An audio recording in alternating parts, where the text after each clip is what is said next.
नमस्कार, आप देख रहे हैं बहस बिहार की और आपके साथ मैं हूं विवेक। बहस और चर्चा और मुद्दा इस बात को लेकर है कि बिहार डूब रहा है। हम सभी डूब रहे हैं और हर साल डूबते हैं।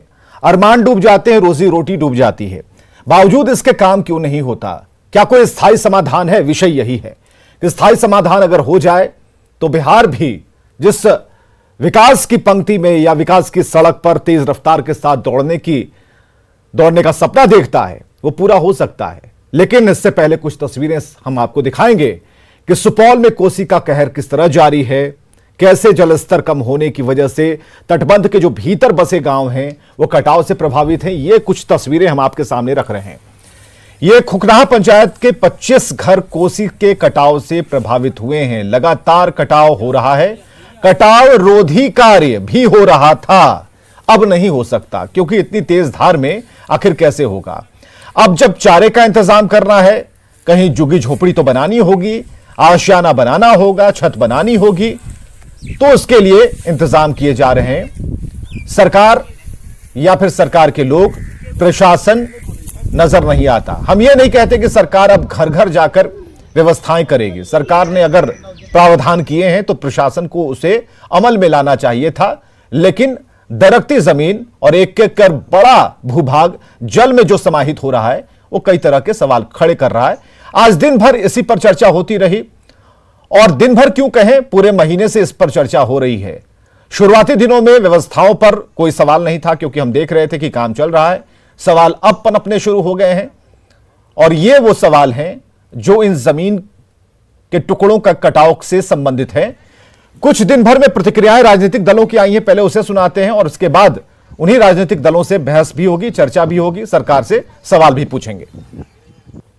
अरे आपके जनता की 20,000 करोड़ की संपत्ति हर साल डूब जाती है और आप ट्विटर खेलते हैं, फरक्का डैम का सिल्ट पे इल्जाम लगाते हैं।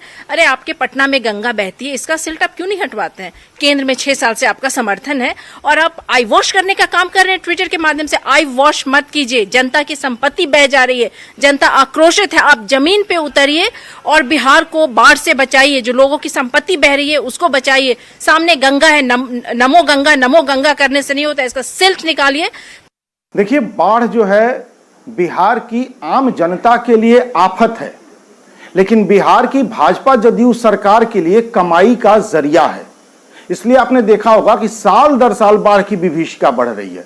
मतलब साल दर साल यहाँ के तटबंध कमजोर हो रहे हैं, बांध कमजोर हो रहे हैं, मरम्मत ही नहीं की जा रही है तो कमजोर हो रहे हैं। तो एक मोटी कमाई है जिसका हिस्सा सब में बंट रहा है। बाढ़ बिहार के अंतर्गत जो प्रत्येक वर्ष होता है, माननीय अटल बिहारी वाजपेयी जी के समय के अभी जो प्रयास है वो भी सबके संज्ञान में है कि किस प्रकार से डैम का निर्माण करके वहाँ राहत किया जा सके बिहार के दृष्टिकोण से। और अभी भी केंद्र के सरकार अनेक योजनाओं के तहत इसके विचार और वहाँ अंतर्राष्ट्रीय विषय पर नेपाल की सहभागिता की जितनी प्रामाणिकता होगी उसके तहत ही आगे बढ़ने का काम हो सकता है। तो एक म्यूचुअल विषय है, तो केंद्र और राज्य दोनों समन्वय भाव से ये चाहती है कि बिहार में इन सब चीज़ों से निजात मिल पाए। बागमती, गंडक, कमला, महानंदा, बहुत सी ऐसी नदियां हैं जो नेपाल के रास्ते बिहार आती हैं और गंगा में मिलती हैं। जब नेपाल में अति वर्षा होती है तो इन नदियों का जलस्तर बढ़ जाता है और बिहार में भी बाढ़ की स्थिति उत्पन्न हो जाती है। तो इसकी रोकथाम के लिए यह जरूरी है कि नेपाल में इन नदियों पर हाई डैम बने। भारत नेपाल के बीच इस मामले पर दशक से वार्ता चल रही है, लेकिन कोई सकारात्मक परिणाम सामने नहीं आया है। चलिए, अभिषेक झा कह रहे हैं कि सकारात्मक परिणाम सामने नहीं आए हैं। बातचीत तो चल रही साल दर साल और साल दर साल बाढ़ भी आ जाती है। अभिषेक झा प्रवक्ता जेडीयू से हमारे साथ मौजूद हैं, बहुत बहुत स्वागत है अभिषेक। चितरंजन गगन जी मौजूद हैं, प्रवक्ता आरजेडी से। संजय टाइगर जी प्रवक्ता बीजेपी से। ज्योति कुमार सिंह प्रवक्ता कांग्रेस से। बहुत बहुत स्वागत है आप सभी का इस चर्चा में शामिल होने के लिए। सवाल यह है कि स्थायी समाधान कैसे होगा? अभिषेक, क्या है स्थायी समाधान? आपने बयानों में जो बाइट आपने दी उसमें आपने कहा कि हाई डैम होना चाहिए, लेकिन अभी तक तो बात ही चल रही है। नहीं विवेक, भौगोलिक स्थिति के बारे में मैंने चर्चा की थी जब आपके चैनल के पत्रकार महोदय ने मुझसे पूछा था कि हम सब अगर बिहार के नक्शे को भी देखें, आपने तो और अच्छे से देखा ही होगा कि बिहार में इतनी सारी नदियां हैं जो नेपाल से चलकर आती हैं, चाहे वो बागमती हो, गंडक हो, कोसी हो, महानंदा हो। ये सारी नदियां गंगा में आकर मिलती हैं बिहार में ही और आगे जाकर फिर इनका प्रवाह होता है। तो अब होता यह है कि अगर नेपाल में बारिश होगी तो यहां बाढ़ चली आएगी, तो इसके लिए जरूरी है कि वहां हाई डैम, परमानेंट सॉल्यूशन की अगर हम लोग बात कर रहे हैं तो, नहीं तो साल दर साल से सरकारें बदलती जा रही है, यह कोई नई समस्या तो है नहीं। आज से 25 साल पहले, 30 साल पहले भी वही स्थिति थी, आज भी वही स्थिति है। कभी किसी साल पहले बाढ़ का जो सीन है वो हमारे सामने चला आता है, चूंकि अतिवर्षा होने लगती है, कई बार थोड़ा लेट से आता है, लेकिन कमोवेश हर साल बिहार की इतनी आबादी बाढ़ से प्रभावित होती है। सरकार अपनी तरफ से भरपूर कोशिश करती है कि जनता को राहत मिल सके। अभी भी आपने देखा कि मुख्यमंत्री नीतीश कुमार जी ने हवाई सर्वेक्षण किया हर एक जिले का, और हर एक जिले के जिलाधिकारी को भी हेलीकॉप्टर प्रोवाइड करवाया जा रहा है ताकि वो भी हवाई सर्वेक्षण करके स्थितियों का सही तरीके से जायजा ले सके, जो नुकसान हुआ है उसका जायजा ले सके, उसकी भरपाई हो, लोगों को सुविधा मिले। लेकिन ये सारी जो बातें हैं ये बस ऐसी ही है कि यह लगभग तय है कि हर साल बाढ़ की विभीषिका हमारे सामने खड़ी होगी, हमको उसके रोकथाम के लिए चीजों की व्यवस्था करनी है। एक बार जब हमारा नुकसान हो जाता है तो उसका आकलन करके राज्य की सरकार उसकी भरपाई करने की कोशिश करती है। नहीं ठीक है, तो जब हमें पता है कि आग लगेगी तो कुआं तभी क्यों खोदा जाए, क्या व्यवस्थाएं हुई? चलिए पिछले बार की अगर 2020 के बाढ़ की बात करें और 2021 में आकर हम खड़े हैं, तो फिर इस दरमियान हुआ क्या, जरा ये बताइए। देखिए विवेक, जहां भी तटबंध कमजोर होते हैं या जहां भी उनको मरम्मत की जरूरत होती है, इस बार भी जल संसाधन विभाग सभी चीजों को लेकर पहले से ही अलर्ट था। लेकिन आपने देखा है, आदरणीय मुख्यमंत्री जी ने भी कई बार कहा है कि इस बार तो जून के महीने में ही इतनी बारिश हुई कि पहले ही सारी चीजें आने लगी। अभी मैं एक और चीज का जिक्र कर रहा था विवेक, फरक्का बराज की अगर हम लोग बात करें, हम लोग गाद जमने की बात करते हैं, सिल्टेशन की बात करते हैं। अब है ये कि फरक्का बराज के होने से जल निकासी का मामला हो या अंतर राज्यीय स्तर पर जल का जो हिस्सेदारी है उसका मामला हो, ये सारी चीजें भी कई बार स्पष्ट नहीं हो पा रही हैं कई दिनों से। हम ये नहीं कह रहे हैं कि ये सिर्फ हमारी ही सरकार में है, इससे पूर्व की भी जो सरकारें थी, मैंने इसलिए अपने बयान में भी कहा था कि दशकों दशक से यह मामला पेंडिंग है, लेकिन आगे बढ़कर इन चीजों को करने की जरूरत। 3 से 4 बयान अभी तक आपने बता दिए, लेकिन ग्राउंड जीरो पर क्या हुआ हमें जरा ये बताइए। हम तो देख रहे थे बैग्स को रखा जा रहा था, उसे बांधा जा रहा था बांस बल्लों के सहारे। देखिए विवेक, लेकिन क्या हुआ, कई तस्वीरें हम आपको दिखा रहे हैं, आपके ऊपर ये तस्वीरें चल रही हैं। मैं कई जगहों पर जल संसाधन विभाग की तरफ से तटबंध की मरम्मती हो या बैग्स को लगाना हो, ये सारे काम पहले से चल रहे थे और उसकी वजह से स्थितियां कुछ ठीक भी हुई।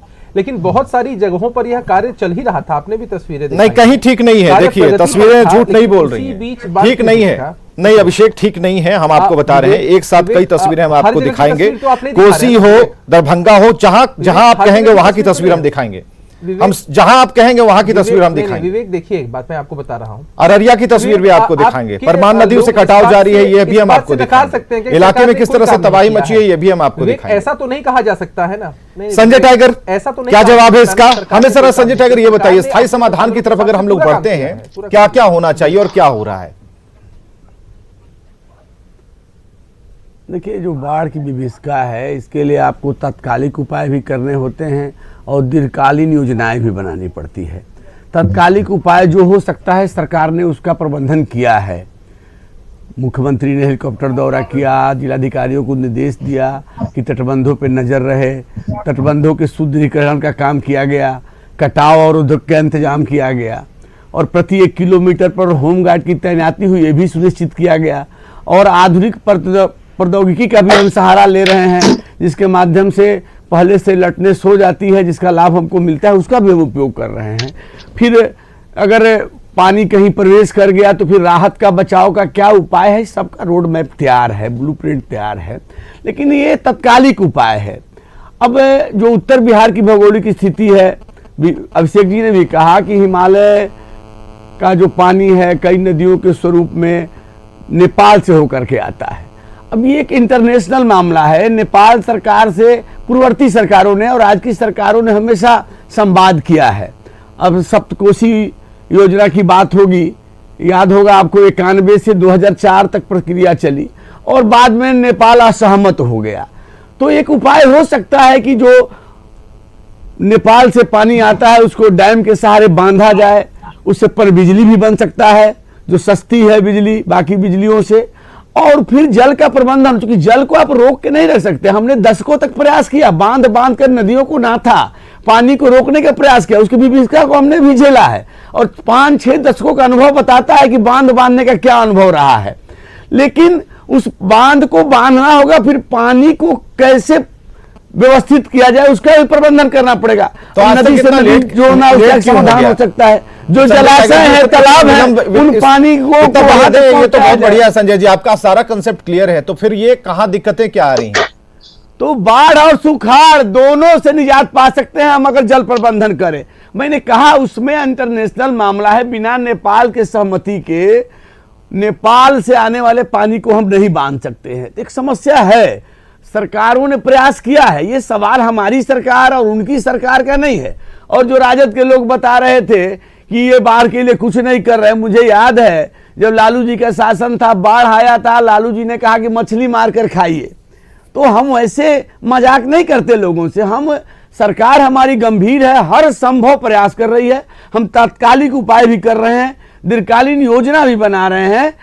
लेकिन मैंने पहले भी कहा, फिर कहता हूं कि अंतर्राष्ट्रीय मसला होने के चलते हम जल्दी समाधान की दिशा में। चलिए, हाइडम की बात है जिस पर आप बराबर अंतर्राष्ट्रीय की मुहर लगा रहे हैं, लेकिन हाइडम के अलावा क्या विकल्प हैं? ठीक है, हमें यह पता होता कि बाढ़ आने वाली है, पानी का बहाव तेज होगा, उस प्रवाह में जो अल्पकालीन जो योजनाएं हैं वो तो पानी के अंदर समाहित हो चुकी हैं, उसमें कहीं कोई दिक्कत नहीं है। जो दीर्घकालीन उपायों की चर्चा आप कर रहे हैं उसमें कहां कुछ टिकता है क्या?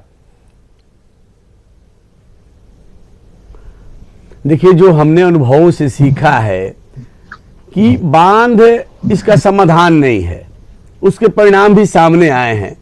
तो अब बांध को बांधना, पानी को रोकना, फिर उस रोके हुए पानी का अगर कहीं निकास नहीं होगा तो समस्या बढ़ेगी। उसके लिए सरकार नदियों के जोड़ने की योजना पर काम कर रही है। फिर नदियों को तालाबों से और जलाशयों से जोड़ा जाए ताकि हम सुखाड़ और बाढ़ दोनों का समाधान ढूंढ सके। एक विस्तृत योजना है, सरकार उस पर काम भी कर रही है, लेकिन कब पूरा होगा ये नहीं, सोच भी रही है, लेकिन आज कल में इसका परिणाम आ जाएगा ये मैं दावा नहीं कर सकता हूं। ठीक है, ये आज और सरकार में परिणाम आएगा, ये झूठा दावा या झूठा वादा कहा गया है कि तटबंध या फिर जो बांध है वो स्थायी समाधान नहीं है, लेकिन योजनाएं हैं, कब तक पूरा होंगी इस चैप्टर को अभी हम नहीं ओपन कर सकते, बता नहीं सकते कि कब तक हो पाएंगी। हमारे साथ ज्योति कुमार सिंह है, प्रवक्ता कांग्रेस से। ज्योति कुमार जी, हमने देखा कि आप कुछ लिख पढ़ रहे थे, कहां से कुछ डेटा वोटा कुछ इकट्ठा कर रहे होंगे आप। तो अभी तक के सिनारियों को अगर देखा, इस चर्चा को आपने देखा, तो उस बांध, परेशान लोग, पानी का बहाव और दुर्दशा, इन 4 विषयों पर क्या कांग्रेस या फिर कांग्रेस के ऊपर अगर बीजेपी आरोप लगाती है, जेडीयू आरोप लगाती है, तो कितना जायज होगा और इसका जवाब क्या होगा?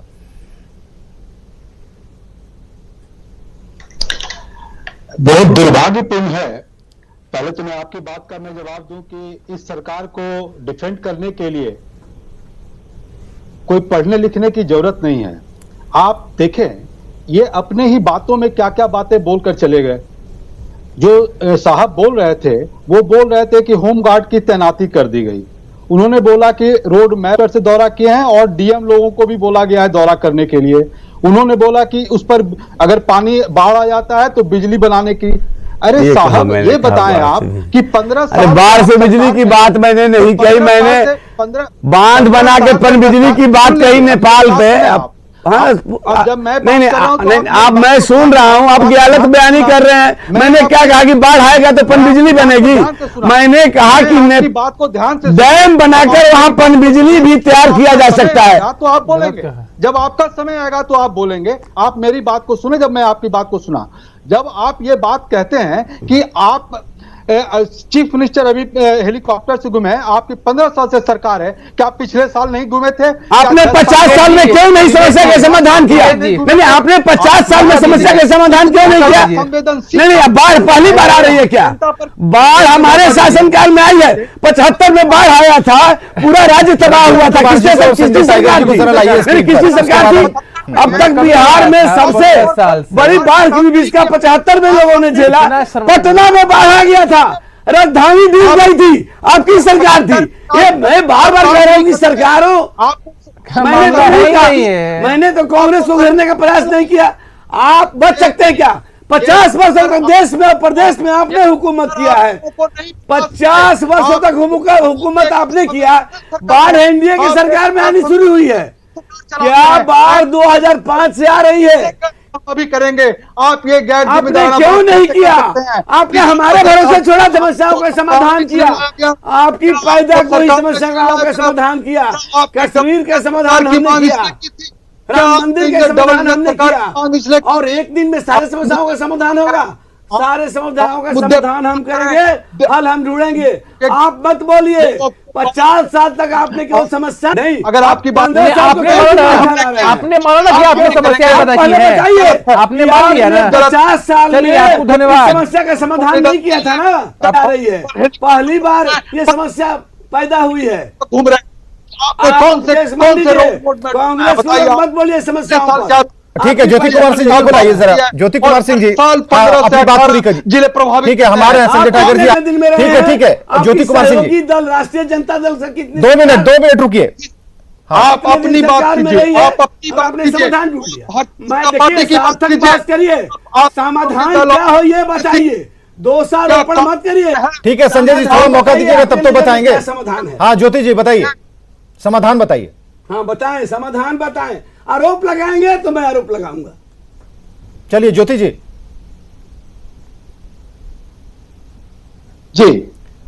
जी आप जब ये बात इस तरह की करते हैं, आरोप लगाने से क्या फायदा है? जब आप 15 साल से खुद सरकार में हैं तो आप खुद ही बोल रहे हैं। कर दीजिए ना, 50 साल में आपने बाढ़ के लिए क्या किया? परमानेंट उपाय क्या किया आपने? ज्योति कुमार जी, अभी क्या उपाय है उस पर चर्चा हो रही है। क्या स्थायी समाधान है इस विषय पर? हम परियोजना अभी स्थायी समाधान पर आएंगे, आरोपों पर नहीं आएंगे। ज्योति कुमार सिंह जी, लिया बिहार को। आपने कौन सा रोड मैप बनाया? कौन से रोड मैप बनाया? अभी जहां समाधान की आप बात करते हैं तो मैं आपको बताता हूं, जो डूबे क्षेत्र है क्यों नहीं कराते आप? क्यों नहीं कराते जो डूबे हुए क्षेत्र है? 15 वर्ष का हिसाब मांग रहे हैं आप, 50 वर्षों का हिसाब दीजिए हमको।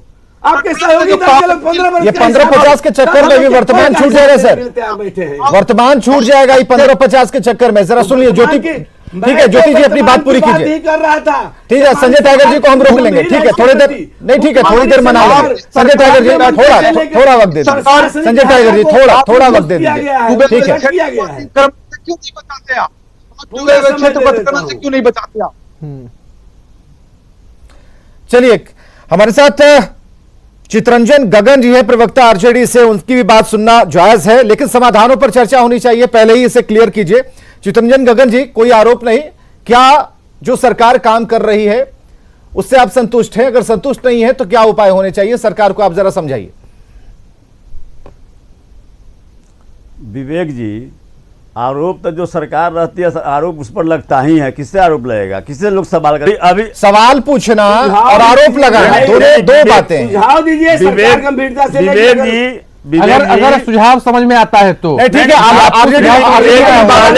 समझ में आता है तो लगाइए। ठीक है चितरंजन गगन जी, एक मिनट। संजय टाइगर जी 1 मिनट, चितरंजन गगन जी को मौका दीजिए। हाँ बोलिए, आप शुरू कीजिए।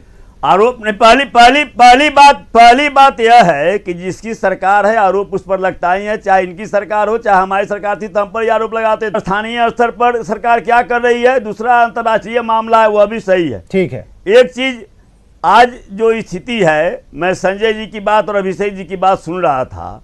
6 साल से केंद्र में सरकार है एनडीए की, बिहार में सरकार एनडीए की है, डबल इंजन की सरकार है। 6 साल में क्या हुआ? अगर यह जानना चाहते हैं, इनको जानकारी होगी लेकिन बोलेंगे नहीं।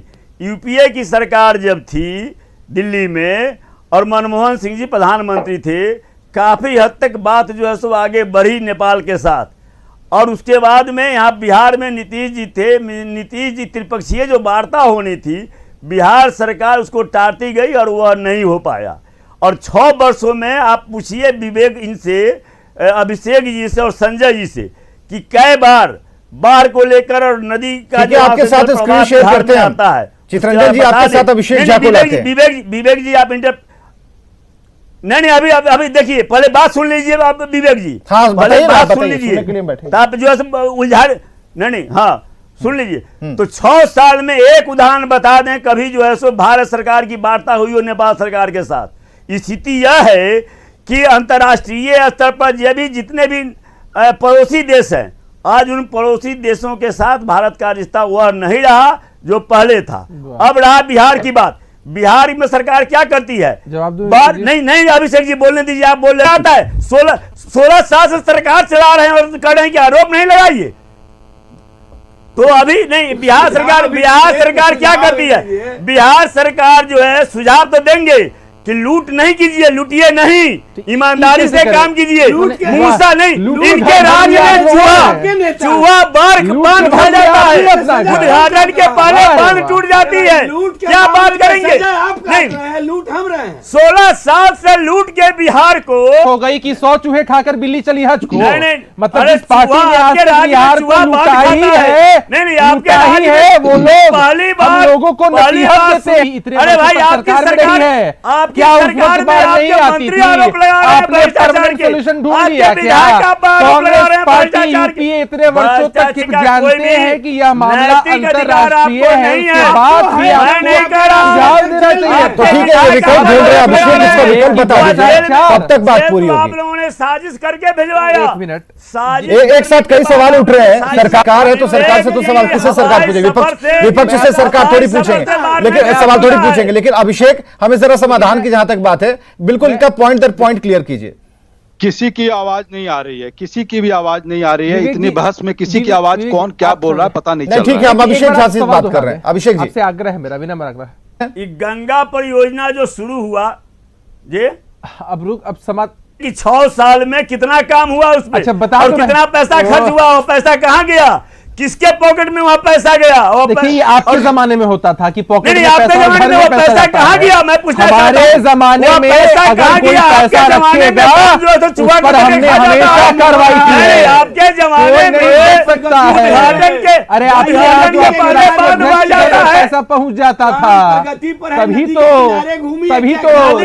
सलाखों के पीछे घूम रहे हैं, देख लीजिए। चलिए, ये व्यक्तिगत आरोप प्रत्यारोपों से जरा हमें बचना चाहिए, क्योंकि आज का जो विषय था पूरे बिहार के लिए है और इस बात को लेकर कि कैसे बचेंगे हम, अगर इसका कोई क्यों बात वहां पर पेच फंसा हुआ है, यह भी हमने आपको बताने की कोशिश की।